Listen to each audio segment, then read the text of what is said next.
It is Halloween. I actually meant to make a joke in the El Dorado episode that for our Halloween episode, the scariest thing we could think of was watching Road to El Dorado. I mean, it really was something.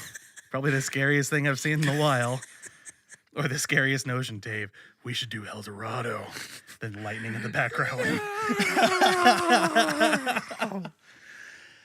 So that's how we lost. That's how we lost Jeff, our first podcast. Back when we weren't just two, Yeah. we were three.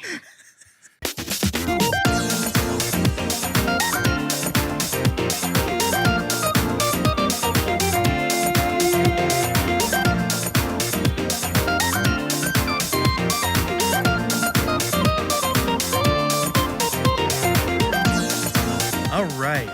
Welcome back to the Why Do I Talk to You podcast. I'm over here, Saul Starsheet 4. I am feeling good. Gamer Dave Naple. We have this is actually in response to some requests that we've had before, which I think we said this before. We very much appreciate input, know, what we should do next and whatnot. Lord knows that we've been, at times we're kind of scrambling to think of like what's a good topic to go over and whatnot. So, if you guys have any ideas or anything Or requests or whatever. yeah, we're totally open to that. Yeah. Facebook, YouTube, email, it's all out there. So, and it'd probably help us out just in general if you left a comment like that. So we'd love to hear from you what you'd like us to do. And like Saul said, this was a request from my family. And by that I mean when I asked my brother if he'd listen to my podcast, he said, "Why would I listen to your podcast? You don't do anything I care about." I was like, yeah, I didn't want to mention that outright, but I ain't got a problem. The truth is the truth, isn't it? Yeah, truth's the truth. So from the title card, this is obviously going to be about My Neighbor Totoro, but just some backstory on the both of us and Studio Ghibli. You'd think that Studio Ghibli would be like one of the things that we're like well versed in, but we're surprisingly not that well versed in. Yeah, we're really not. So, yeah, not for any particular reason. Like we haven't like avoided their films or anything like that. It was just they've always been kind of a niche thing in the West, I guess. Like when I think of Miyazaki, I immediately think back to high school where everybody I knew was talking about Spirited Away. Yeah. How it was the greatest movie of all time. Yeah. And full disclosure, we've never seen it, and we wanted to do this episode on that, but we just didn't have access to it, so which is fine. But in any case, we got this movie from my sister, thanks Joanna, who loaned this to me, and it was her and my brother who actually requested this. My brother said, "Why don't you do something on Miyazaki and how great he is and stuff?" And my sister was really excited about that, and we're like, "Yeah, all right," because we had mentioned in passing Miyazaki films in the Disney Renaissance episode, I think, and we sort of were just like, "Yeah, everybody loves this movie. It's okay." But truth is, we have only seen between us now 3 of them, right? Because I've seen Ponyo. Mm-hmm. Ponyo was the one that was like, it seemed to be, they really tried to push it to the Westerners a little bit more. I feel like it was advertised by Disney a little bit more intentionally, and yeah, they tried to really get it out there. But yeah, when I was in high school, it was all about Spirited Away. Princess Mononoke was another one that everybody was talking about. Mm-hmm. And then Howl's Moving Castle was one that sort of got bandied around a bit. And that was the first Miyazaki film I quote unquote saw. And by that I mean I was with a friend and her boyfriend at the time, and her boyfriend, who was into film, had ripped a copy, not quite legally, off the internet, and it didn't quite make it halfway through before it bugged out. And so that's kind of an incomplete experience for me. And then I saw Ponyo. And then I also saw Kiki's Delivery Service with my sister when she brought it up. So those are the 3 I've seen. I feel like, if you sort of roll in the loser crowd that Dave and I usually roll with, kind of. that you're at least familiar with Miyazaki films, Studio Ghibli films. Like, you've at least heard the names, and you've probably been in crowds where they've fanboyed or fangirled over them as well. Mm-hmm. And again, Dave and I just aren't up to date on that, not for any contrarian reason for once in our lives. Kind of, yeah. It just like never came up. Like the friends who would talk about it never were like, "Oh, let's watch it together." And you're kind of at the whim of your parents and what they want to see, and your parents aren't gonna buy Studio Ghibli movies. They're like, "What is this?" This is Japan animation. And man, I mean, it is weird. Especially, it was weird, but man, it's good. So this is gonna, we're obviously gonna talk about My Neighbor Totoro. We literally just saw it. For the first time. We're kind of trying something new. Saul has talked about maybe doing some episodes where I see some movies that I haven't seen before, since his movie knowledge is definitely better than mine. I mean, that's underselling it a lot. Yeah. You haven't seen movies. That's what it is. Yeah, it's kind of true. So we'll do a Nightmare Before Christmas episode eventually, so you can look forward to that. Jeez. But on this one, I still can't believe that you haven't seen Nightmare. I still can't believe How that. did you see it? I grew up in a What do conservative... you mean, how did I see it? Everybody saw Nightmare. Who was going to show it to me? My conservative Christian family? It plays One look at that everywhere. animation and it's like, no, we're not watching this. I never had it like... Dave, I thought that animation was weird. You're a grown adult who has been out of the house for like at least 10 years But how now. long is it? Look, we'll talk about this later. Gosh, getting way ahead of yourself.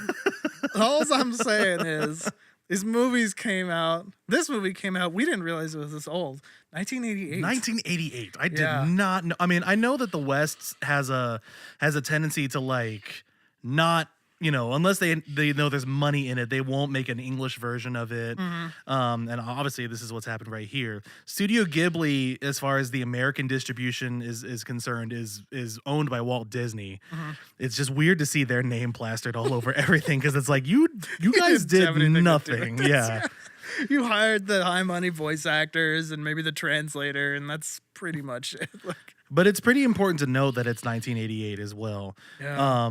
Because I mean, I did not know that beforehand. I had I my didn't either. history with My Neighbor Totoro has been purely referential. I've heard people talking about it. Yeah. I've seen like fan art or like crossover fan art, like Calvin and Hobbes as Aw. the rain scene, stuff like that, right? And so I just assumed, since it was all in the Studio Ghibli universe, that it was like roughly around the same time of Kiki's.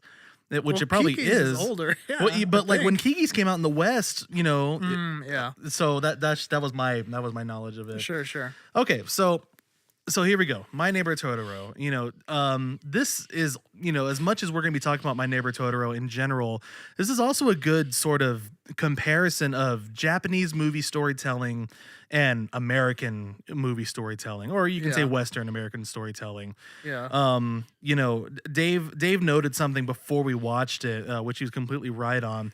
We didn't really, well, okay, so in Pokemon, the first movie, there's a director's commentary where the American directors are sort of talking about the differences between that. Dave, can you go in a little more Yeah, detail so on that? I don't remember if it was the first movie or the third movie, because these are the two movies that this is really apparent in, or that was apparent to them as they tried to put it out for Western audiences.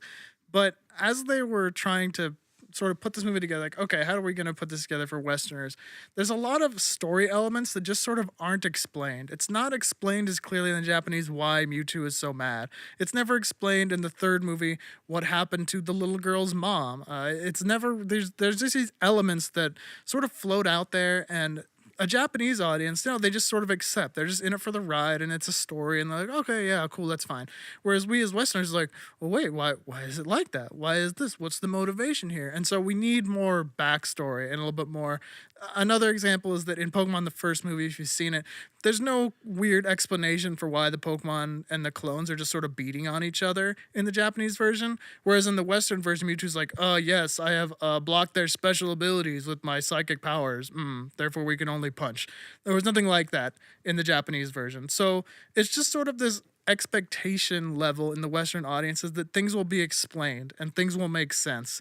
In the Japanese movie scene, it's just kind of, you just roll with it. Like, things happen and it's entertaining, and you roll with it. You don't need everything explained. And when I watched Kiki's Delivery Service, I told Saul this, but it was immediately after watching a Western animated film, Finding Dory. And boy. first of all, Kiki's was a breath of fresh air, just in general. I mean, that movie's really good, but it was just so interesting that it was just this kind of slice of life, but in the right way.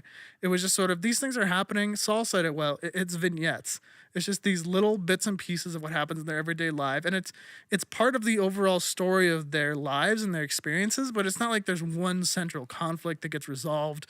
There's no real act 1, act 2, act 3, which is refreshing. Is just the best way I can think of, because it really just makes you feel like Like you can just breathe out while you're watching this movie. It's very relaxing. And we get that storytelling from the get-go, Yeah. from the way that Totoro starts out is that there's two girls on like the back of a truck and their father, and they're driving out into like the rural countryside. And with like usually like in an American film you'd be hearing some like really forced exposition, you know what I mean, just sort of like dad, why are we moving out here again? Whoa, your mother and I, we decided that we're poor, and Yeah, something. there was not even a single sentence of justification No. why. And I mean that was sort of the biggest thing. I was waiting for that because that's what happens, you know what I Yeah. mean. And it was funny because I was not. And I tried to warn him for that, but it really is like when I watched Kiki's, I had to sort of get over that too. But having watched that, this movie is very similar to that. I wasn't sure how similar it'd be because Ponyo isn't quite like that. Like I said before, Ponyo's a little bit more, um, it does a little bit more of the it explains things a bit more, but Kiki's does not. And so I wasn't sure where this would fall. It's very similar to Kiki's. Yeah, very similar. Yeah. Yeah, I mean, the whole time I was waiting for that, and then it's only just the dad and the two kids, and you're just sort of like, oh, okay, single parent, right? Mhm. No, the mom is sick. Yeah. Oh, okay, that's another part of this. She's in the hospital Uh huh. with what? They don't say. Yeah. Oh, No, yeah, doesn't matter. it doesn't matter, I guess. Yeah. Okay. And that, I mean, man, I already want to talk about how much more interesting it is that they spring that on you. It's like, oh, the mom's alive. Oh, she's sick. Like, oh, what's wrong with her? Like, it made me care immediately.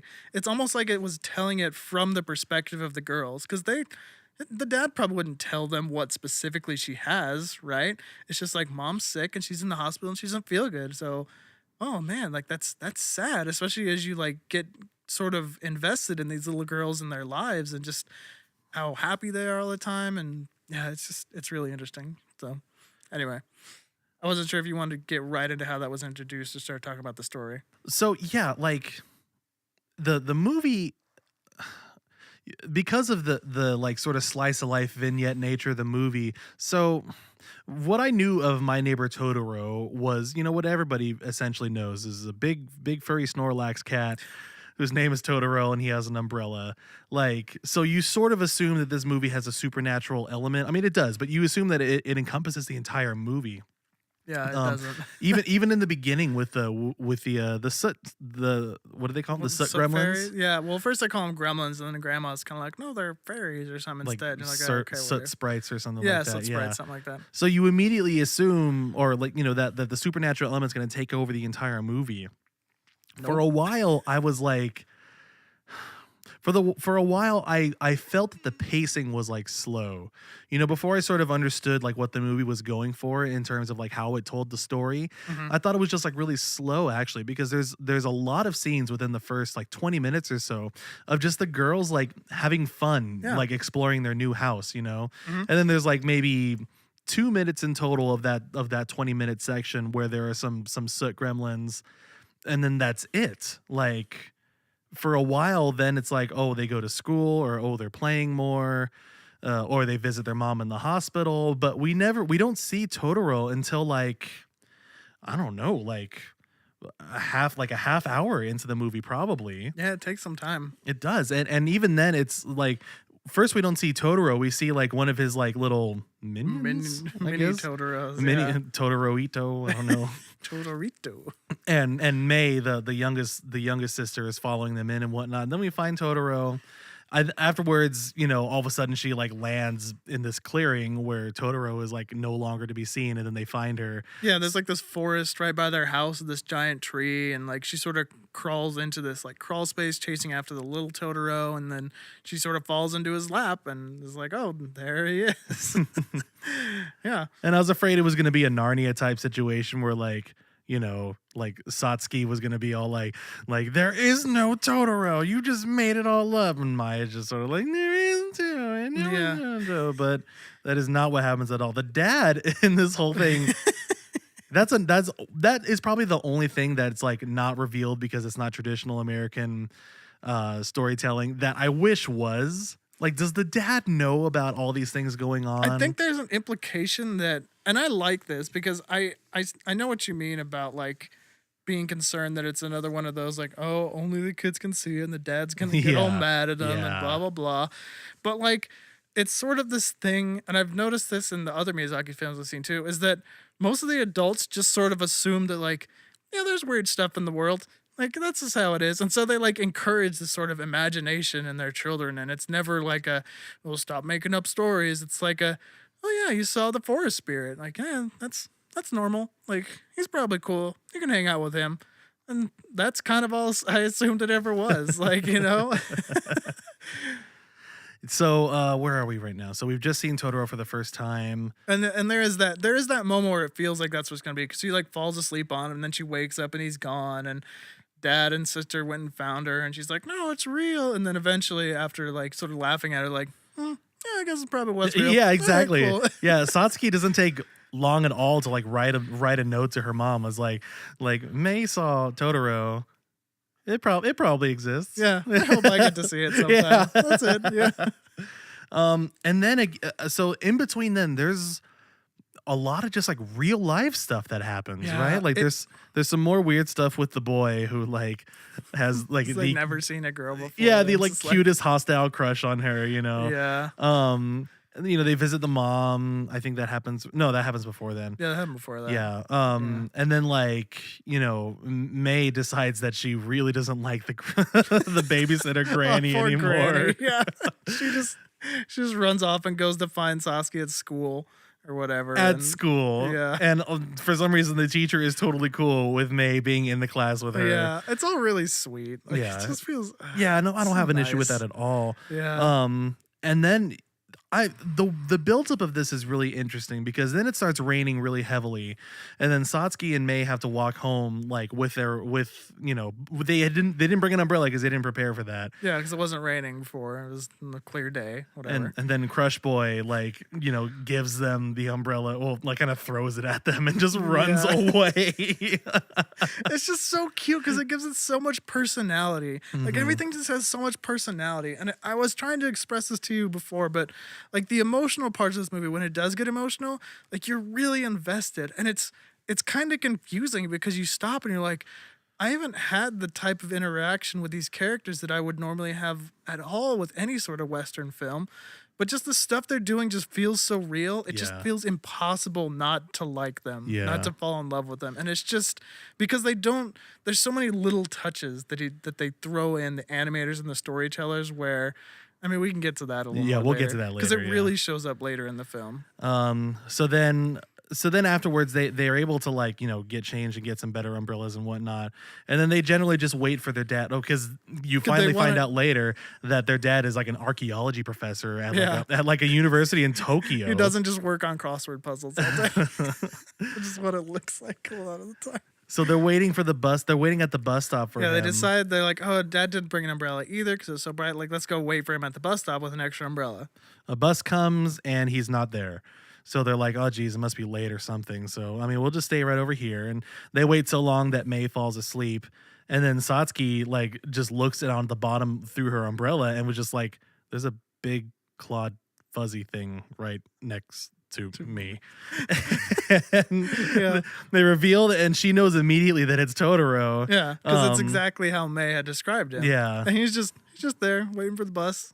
With a big old leaf on his head because, you know, he doesn't want to get wet, right? Yeah. His look is just so nonchalant. He's just like, hey guys. Like the way I was saying, I was like, this is exactly how a stranger would come up to a bus stop. They would just walk up next to you and stare straight out into the distance. Yeah. It's just sort of like, yeah, it's wet out today, isn't it? Yeah, he kind of scratches himself a little bit, like, what to do? Like, yeah, okay.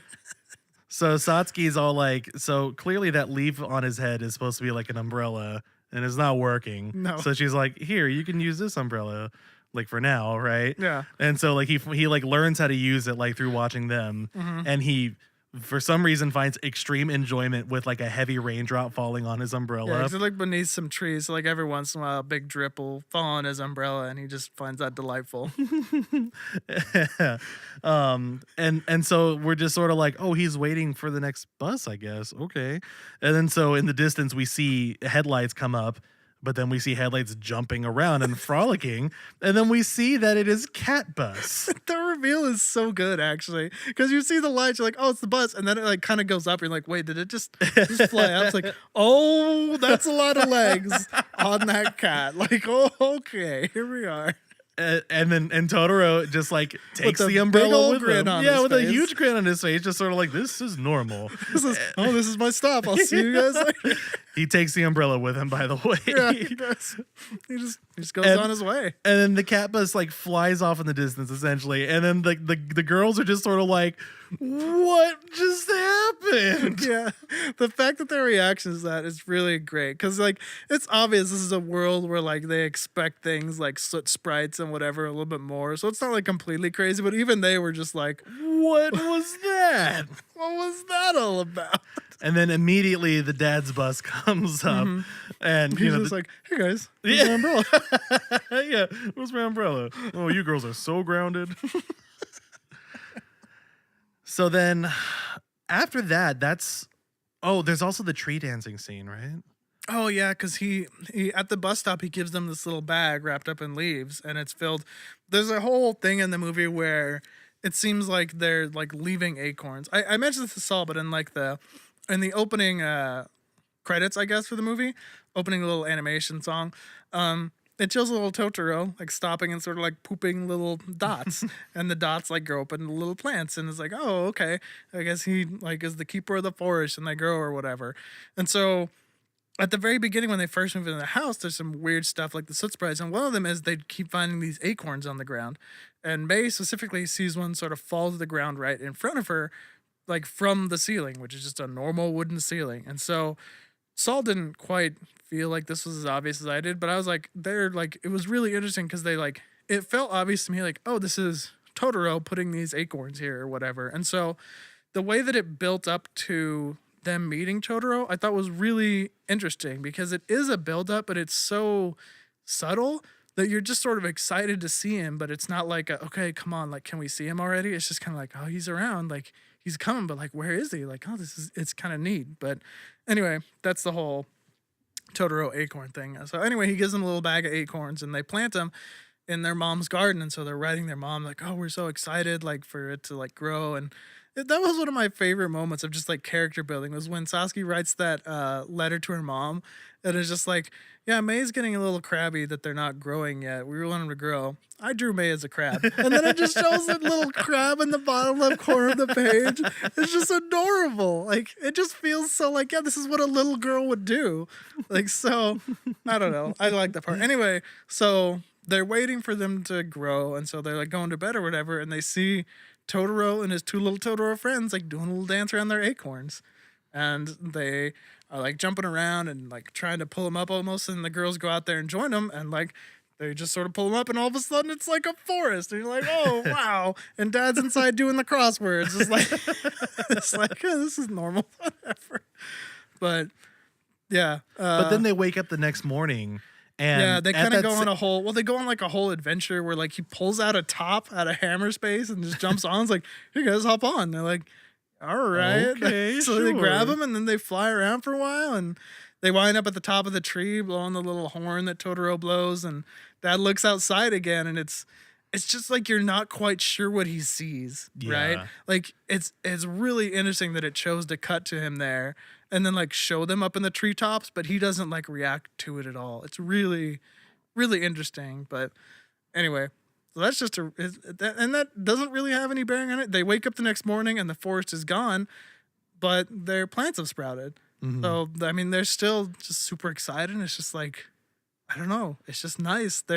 You could easily argue that there's quote unquote no point for that scene, right? Right. But I wouldn't want this movie without it. Well, this is definitely where I started going into the whole idea where it's like there's no overarching plot to this, is there? Like not really. There's an overarching story, but not necessarily like a 3-act plot, you know? Because after that, the next thing that we get is May getting lost, right? Well, we get the note from. Well, yeah, I mean that's what I mean though. Like that was like the whole next story though. Yeah, yeah, Yeah. So what happens is that dad's off to school, dad's off teaching school, and I guess they're off from school that day or whatever, and the house gets a telegram from the hospital. I mean you don't know it's the hospital yet. It gets to Sasuke and they through the read boy. I can't through remember his through name. boy. Yeah, I forgot his Feel name bad. too. Whatever. He gives it to them, they read it, they were like, oh geez, this is probably really serious, because the idea is that the mom has been like living at the hospital for a while now. Yeah, it's sort of mentioned several times that the kids are really excited for her to come back, and it's like there's like, oh, just wait a little bit longer, wait a little bit longer.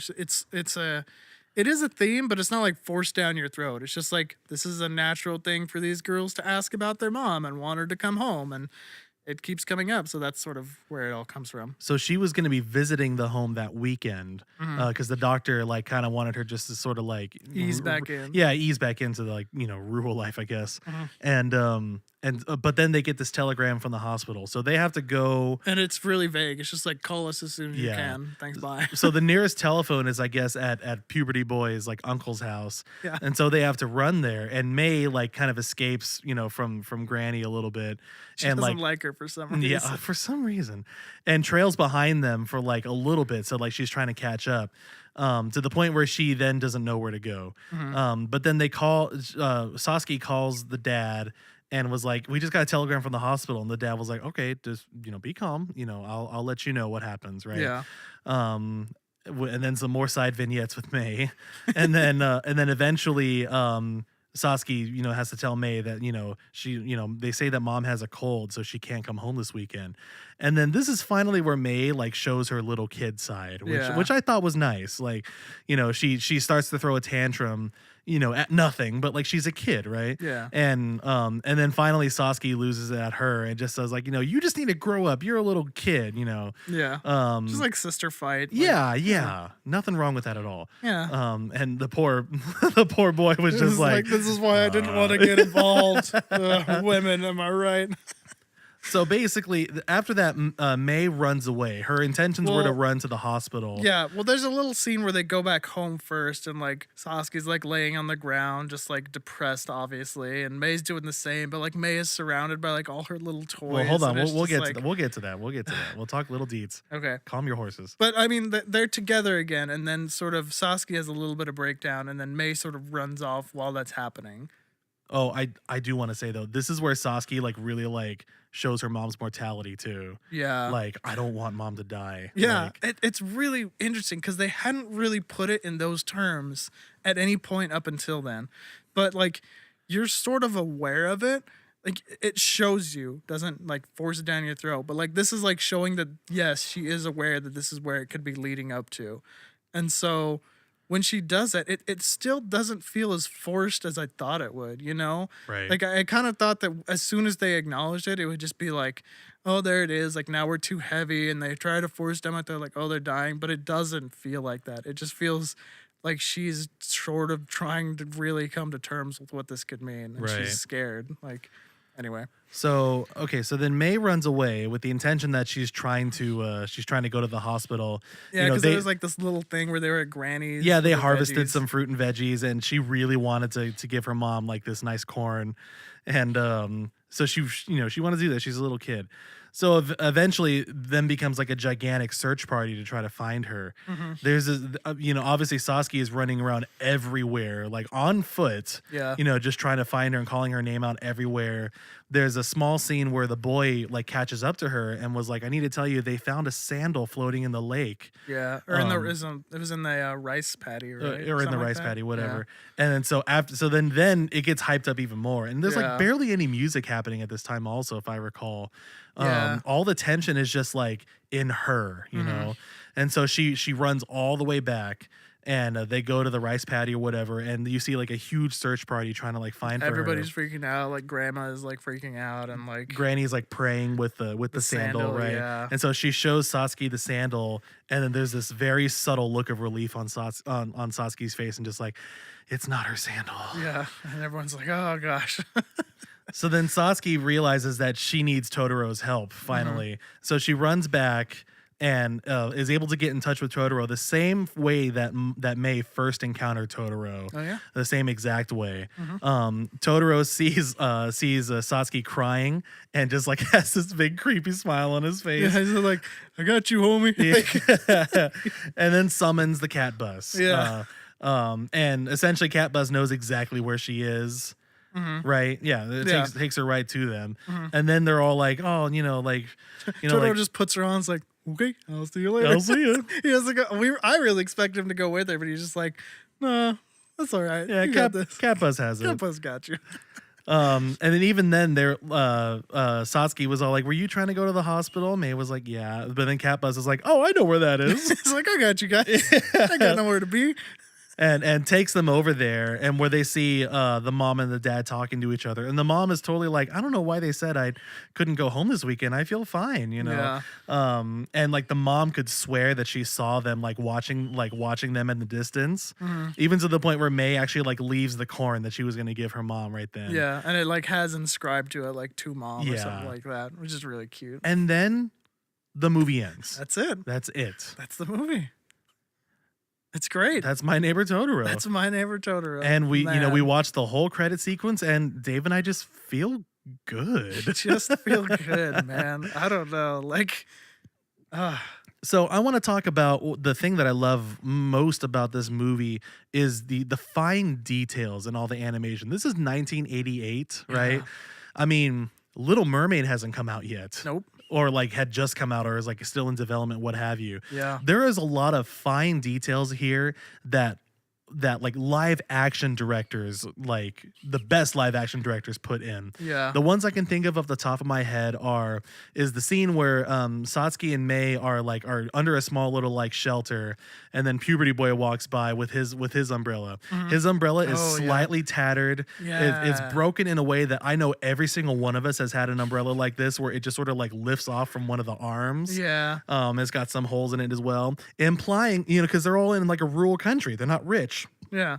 And he gives it to them and doesn't come home with it, and he gets scolded from his mom because of it, implying that this is like the only umbrella that they have, and they just can't afford to squander stuff like this too. Yeah. It's just a small detail that like didn't need to be explained, and you're just sort of like I get it, I get what they're trying to say. It's wonderful. Yeah. The other one is what Dave was trying to say, and I told him to shut up.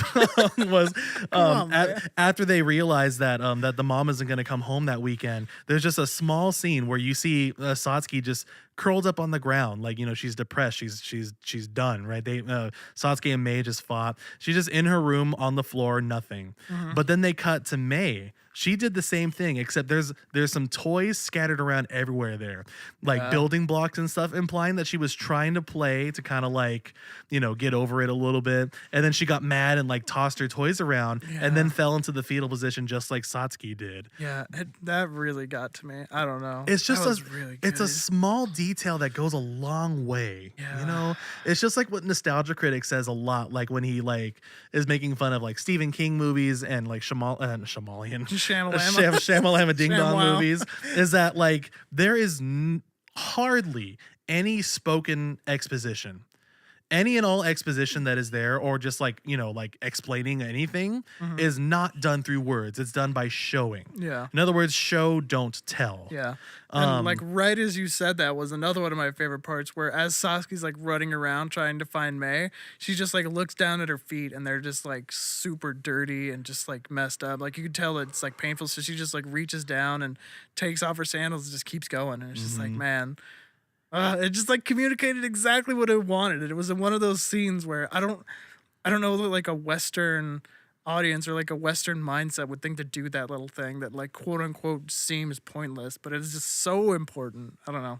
There's also, I mean, the famous bus stop scene, like the whole time that we can just tell that Totoro likes the umbrella, raindrops, right? No words are spoken. Yeah. You might assume that if this was like an American animation, like Satsuki would be talking the whole time, like, oh, you like this umbrella? Yeah. Like, oh, do you like the noise that makes? Oh, do you think that's fun? Oh, do you like that?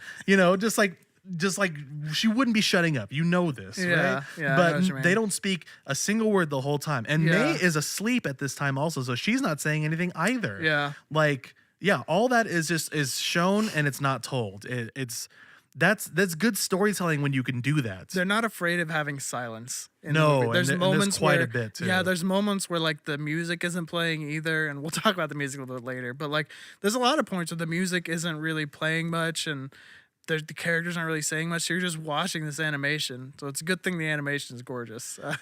Yeah. So that too. But yeah, Yeah, those little I'm moments. trying to think of some more moments of just like small fine Oh, where the details. boy is like trying to ride the bike.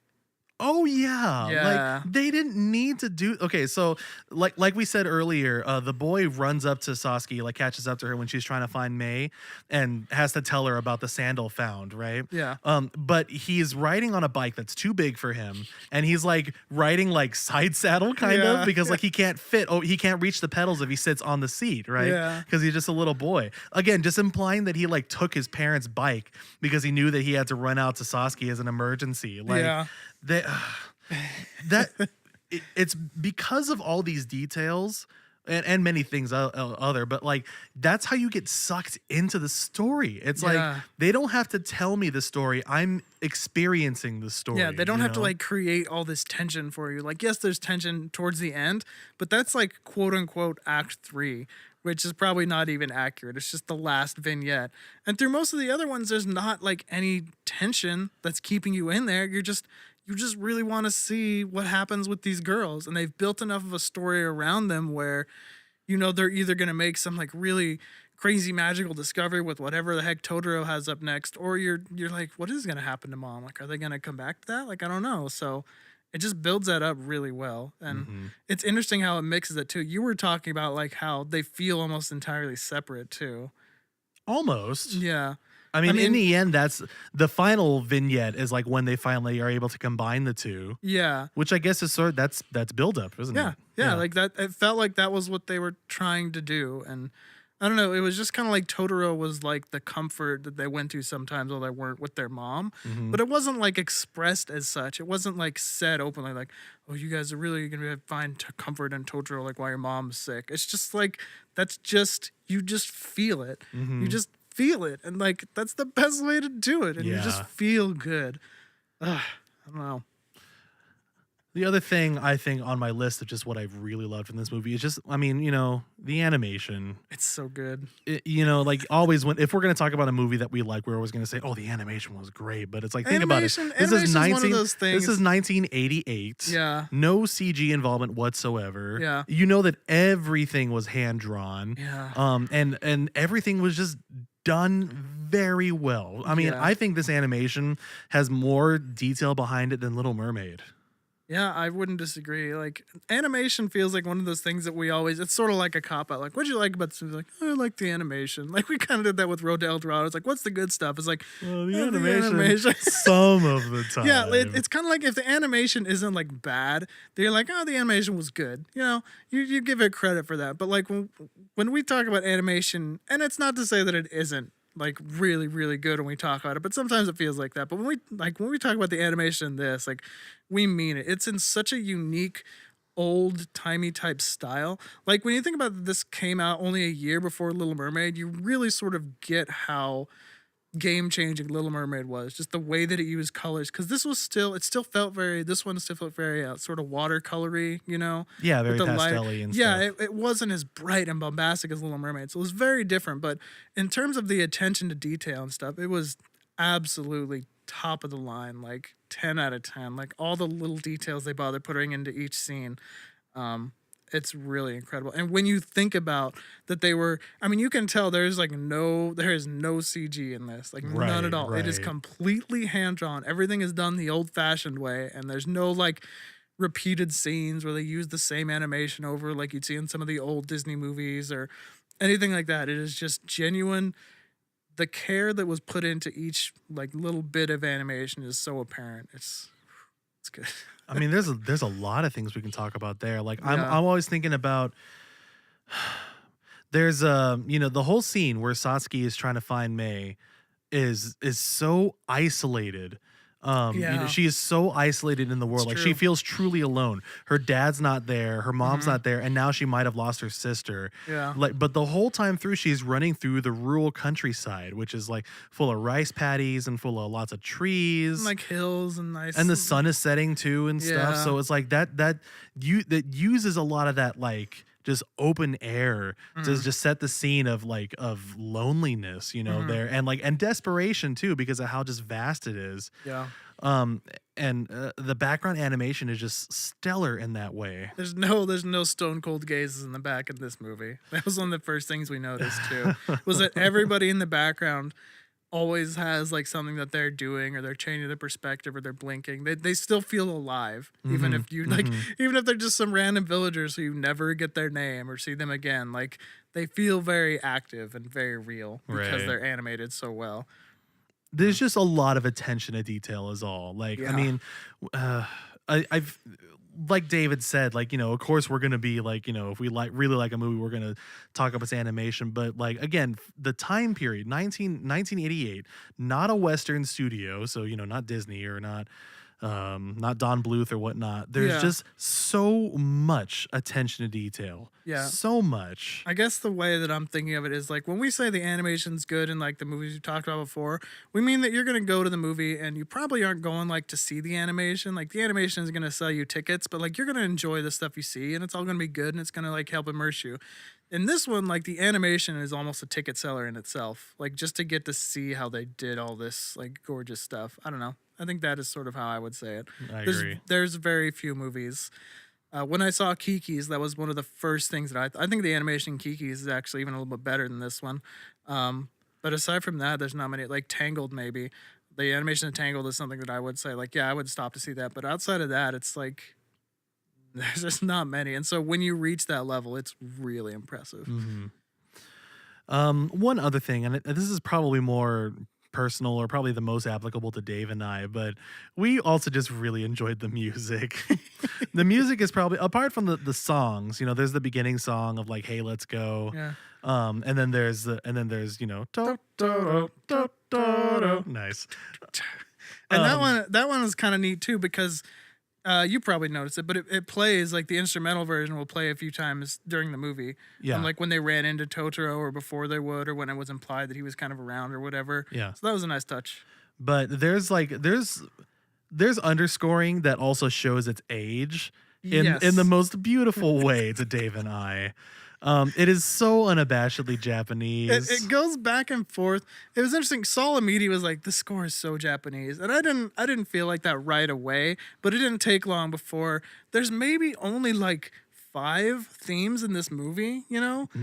If that. Yeah, if that. They just sort of come back to the same thing. And it goes back and forth between like sort of a full orchestra and like weird PS1 quality like Yeah. MIDI sounds, which is like, oh, we're in the 80s, but like, so that makes sense, but it doesn't feel like the 80s. It feels like late 90s video games. It which is really the does, weirdest yeah. thing. Like, Oh man, it brought me right back. I don't know what it is with it. Like I yeah. can't really articulate what it is, but like the most exposure I got as a gamer in the PS1 era was through getting demo discs from official PlayStation magazine. I might have mentioned that once before on the You show. have once or twice. And so a lot of those games obviously come from Japan, and some of those games, like their music really just showed their age. I mean, like I'm gonna go way out there. The music of this Dave reminds me most of Hot Shots Golf, the sequel. I'm sorry, what? I, I'm sorry, what did you just say to me? I'll show you after we record. Specifically the sequel. It was specifically the sequel. I guess it was just way better than the first.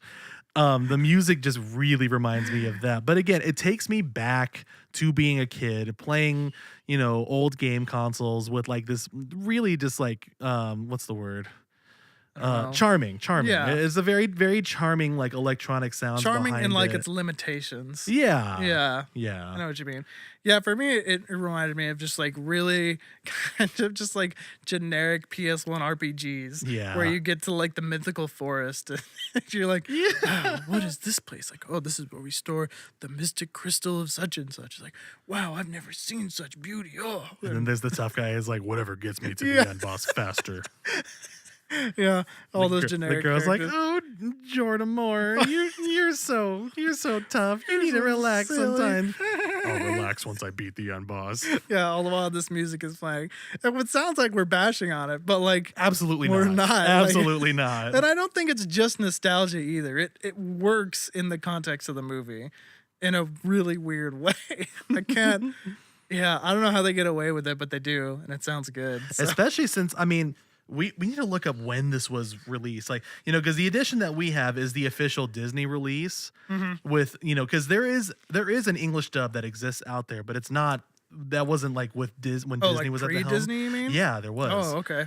Let me look all this stuff right up here. I mean, are you looking up to see if the score has changed? Because we're pretty sure the movie came out in 88.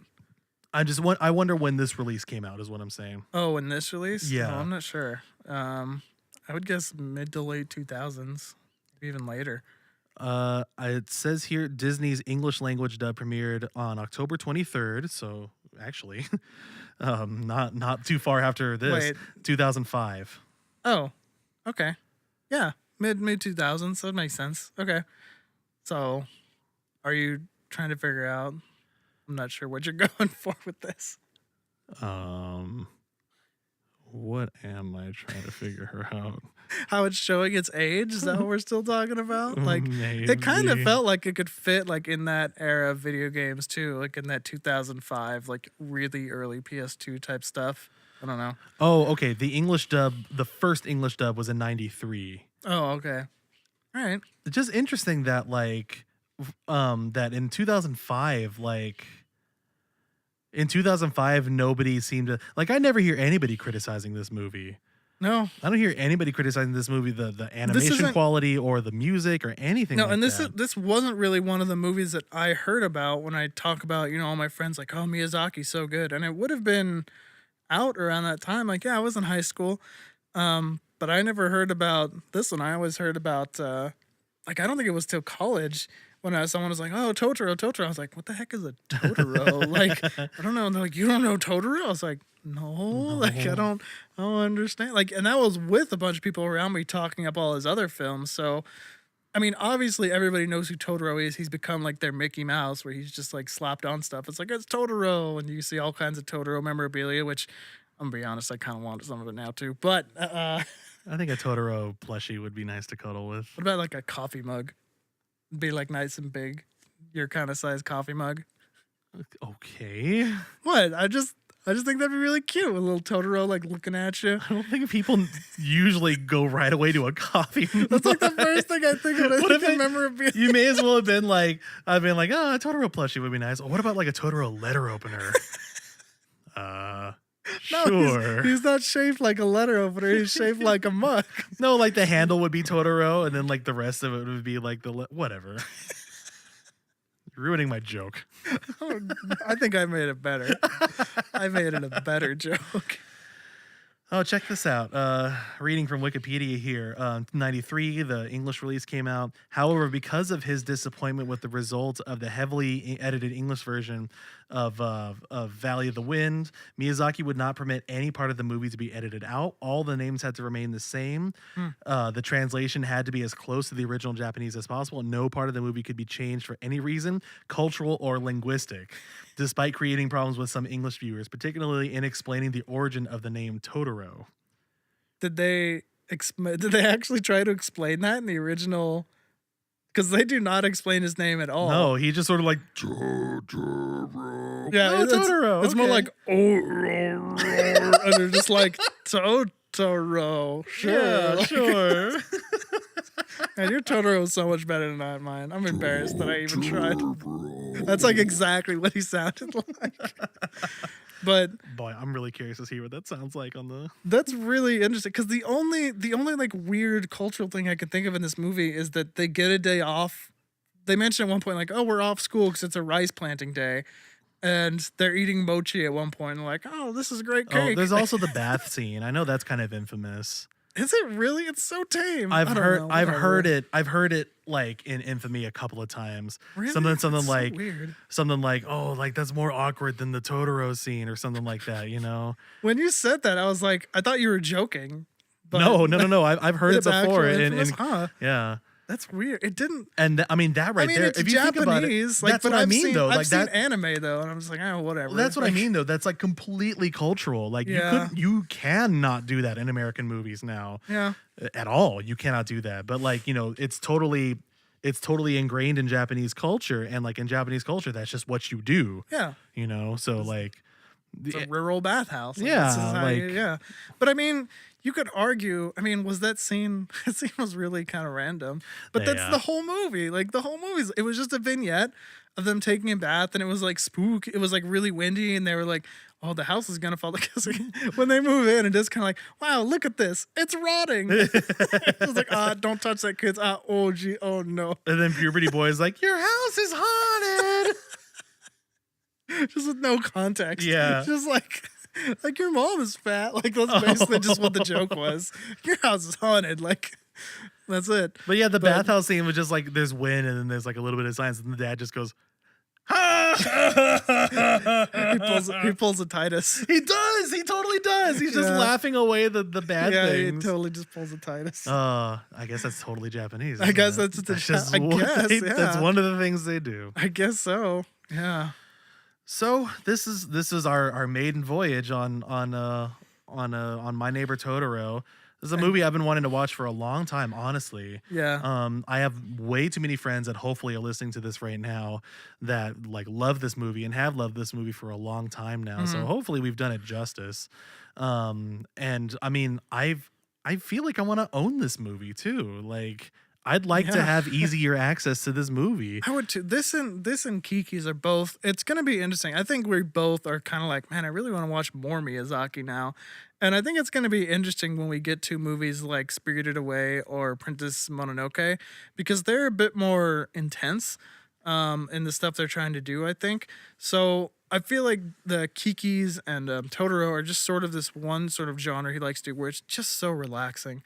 Like you just watch it and you feel good. And it's like there's no pressure on you to like keep up with the story because you're going to miss something or, oh, I got to like really be invested. It's just like you can just kick back and watch this movie. Like it's hard to think of a movie that I would, if I wanted to relax, that I would want to watch more than like Kiki's or Totoro. You know what I mean? Well, it's interesting because because there's like no spoken exposition or anything like that, you'd think that you'd have to work harder to catch up. Yeah. You really don't, because it all is very visceral. It's like Yeah. we were that age once. Or like, we know what that's like, or like we can totally read their emotions on their face. They just feel so like people. It they doesn't didn't feel have to like tell there's- me these things, you Yeah, know. it doesn't feel like there's a story that you need to keep up with. It just feels like you need to love them as people. And it just makes it so easy to just like to really be invested in these characters without being invested to the point where you're like working at it and it's emotionally draining, you know? It's just nice. They're just really nice. Like you're really worried about them when like she's running around trying to find her sister and like Yeah. what is gonna happen? Like you feel their emotion.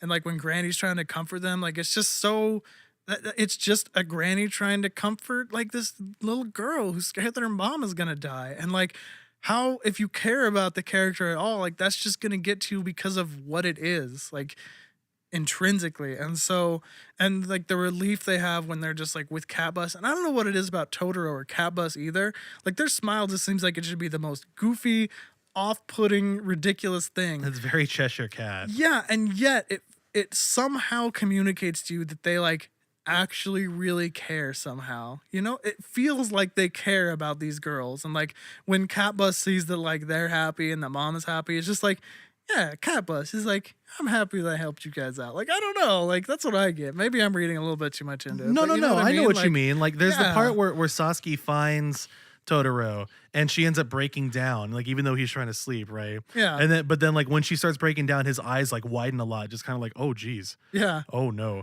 And then like he blushes because like that's anime like happy, you know what I Yeah. mean? And just sort of like, oh, don't worry, I'll help you. We'll Yeah. find her right away, you know? Like, that's just it. He's Yeah. just like king in the forest. He's like, I got you, man. Like, this is my house. I know how to handle this. Like, I don't know. So Dave, let me ask you, Mhm. English major, Okay. is there an antagonist in this movie? No. I So mean, how does that work? it's so weird, right? Because we're so trained to look for that. it's almost become accepted that like a story has to have these elements. It's like I would say like, oh, the quote unquote antagonist is kind of like mom's sickness, but even that isn't really solved in the end. Like by the end, you get the end credits where it shows that she comes home, and it's really feel good, but it's not like Totoro. It's not. It's just a really nice slice of life. I don't know. You just feel the life that they're living. Is there And any when other? you're living life with them, right? You're seeing what their day to day is. You're getting to know them in like a really, really unique way. And just like as a person, like sort of philosophically, I just really think the best way to get to know someone is like to live with them. And like as you live with these people, you just see what their struggles are, their concerns, and their emotions. And so you feel it with them when things go wrong and when things are stressful. I mean, that's life, right? Like, does everyday life doesn't have an antagonist, but we Right. still feel it. And when your friend's car breaks down or when they're just having a really bad week at work, like you can feel it with them. Like distance makes that more difficult, but especially if you've been around them a lot recently or they're sharing it to you person to person, like you feel that. I don't know. It feels so true to life the way this Right. movie puts things. It doesn't Right. try to be like, we're going to tell this awesome story and like, here's the bad guy, here's the good guy, here's the conflict, here's the struggle. It's just like, man, life is the struggle. They're moving to this new house and it's kind of ratty and old and it's weird and they don't know anybody and they're just trying to get to know this area. The title's really interesting too, like My Neighbor Totoro. Like that's never said during It's the not. movie, It's right? not. He's just the dude who lives next to them. Like he's their friend. He's their neighbor in this new place that they moved to. So it actually really like ties the movie and its themes together really well. I don't know.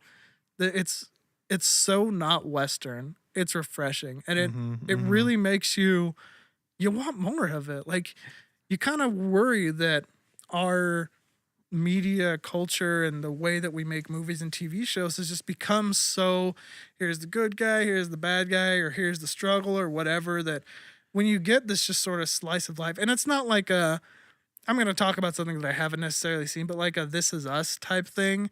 Like my wife watches that where it's all just kind of really sad and like downer, but that's kind of a slice of life. But this movie is just like, yeah, there's a downer part to it, but it's just happy. It's just like, oh, like you just feel so good at the end, man. You just feel so good. I agree. I Yeah. agree. So, in conclusion, Go watch this movie. go watch this movie. I'm going to want to buy this movie so I can watch this with my wife. Like Yeah. I really enjoyed it. It's one of the best movies I've seen in a while, I'm going to say. Yeah. And very refreshing after watching Rodale Dorado. We didn't watch it immediately after, but man, does that still sting. I feel like this movie is just refreshing after anything, just because of what I was talking about, because of the completely different way they tell the story. And just how, I mean, all the scenery is relaxing too. There's a lot of wind sounds and imagery. And like, oh, you were commenting on like the cicadas. Oh yeah, that's After a living in the beautiful South. thing. Yeah, that's a beautiful thing. So I'll spend some time living in the South. So that sound means basically nothing to me. But It's just like, oh, noise okay. to you. Yeah, basically, yeah. It's like not falling upon deaf ears, but Yeah, I mean, I'm like, like, oh, that's some nice ambient sound effects. And you're like, the cicadas on a summer evening. Like, truly, there's no more relaxing sound. But, so, I mean, that's it, isn't it? I mean, yeah. This is gonna be. I don't know if we're gonna set out to do every single Studio Ghibli film, but I think this is obviously like a good trigger to like get us to want to do some more. Definitely. Hopefully, the next one we can do will be Spirited Away. I feel like when people refer to Ghibli, usually like the first thing. Yeah, Spirited Away is usually the first one that is mentioned. Yeah. I wanted to do Totoro personally. Well, for one thing, we couldn't do Spirited Away, and for another, because like that's still been like an anomaly to me. You know, up And that's until like the now. mascot.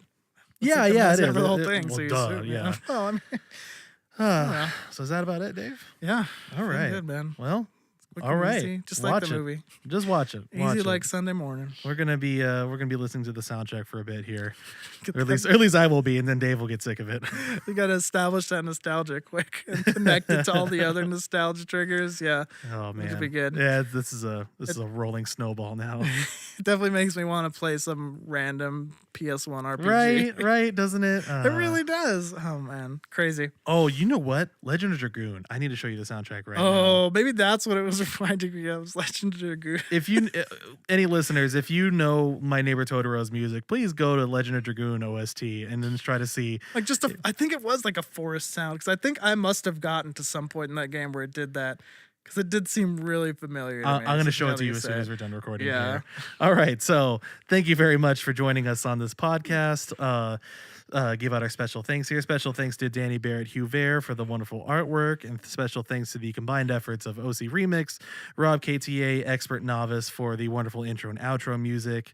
We are in a lot of places now as far as the podcast goes. Yeah, we officially got accepted on both TuneIn and what was it? Stitcher. Yeah. So we're on Stitcher, we're on iTunes, we're on lots of podcast aggregators like Podcast Addict on the Google Play Store. TuneIn is on both Apple and Android, same as Stitcher. Obviously, the iTunes Store, podcast.com. We're on YouTube. We're in a lot of places. We got our Facebook page set up. We have our personal Twitter. I'm debating whether I want to set up a Twitter for this podcast specifically. Not like we have any fans to visit it, but I feel like it's something we'll see if we start have. getting 15 fans instead of 10. Yeah. On that note, please, if you know anybody who loves this movie, My Neighbor Totoro, and might be interested in listening to this podcast, please share it. Yeah. Hopefully our thoughts are somewhat interesting, and we'll at least get you to spark like, yeah, I love that about that movie. Yeah. And Even seeing like one more like or comment on our like YouTube or Facebook than the week before actually makes me maybe a little bit happier than it should. yeah, no, I know what you mean. It just warms your heart. It's a high little point bit. in my week. Yeah. That'd be cool. Anyway, Thank you so much. thanks so much. Hope you enjoyed. We'll be seeing you on the next one. Yeah, take care.